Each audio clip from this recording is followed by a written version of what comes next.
Евгений е роден на 29 юли 1922 година в семейството на Богдан и Дима Будевски. Двамата родители са математици по образование.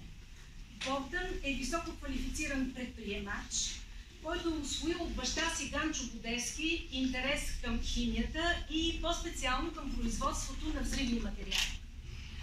Семейството има още две деца. Това са Омуртак, по-късно също професор и дългогодишен преподавател в фармацевтичния факултет на Софийския университет, и Надя, архитект и доцент. Евгений учи в немско училище, където царуват две основни изисквания – независимо мислене и силна математика. Училището е ковачница на висококвалифицирани кадри, бъдещи елитни инженери, лекари, професори. Когато бащата Богдан, предприемач, както вече споменах, внася за първи път в България потенциометричен pH метър с платинов химхидронов електрод, Евгений е този, който превежда ръководството за работа и вероятно това е една от причините, която заражда към него интереса към химията. И електрохимията, разбира се. Той, освен много блестящ ученик и момче с бърз ум, същевременно и много запален по спорта. Той е изключително добър скиор и дори е получил предложение от австрийски селекционер да се присъедини към националния отбор по ски.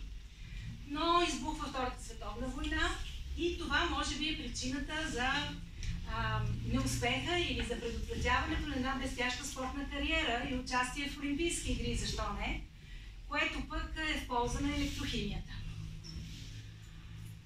След завършване на училище, той постъпва в Академията за запасни офицери в Банкя, в факултета по артилерия. Неговите добри математически способности се проявяват при изчисленията по балистика и след това го отвеждат на фронта, където той ръководи стрелбите на артилерията близо до Страцин.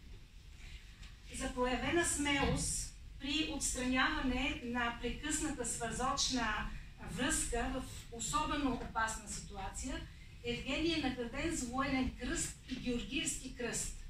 Когато за пръв път чух много бегло от него за тази история, аз бях изключително впечатлена, но той гледаше на това като на някаква весела случка от миналото.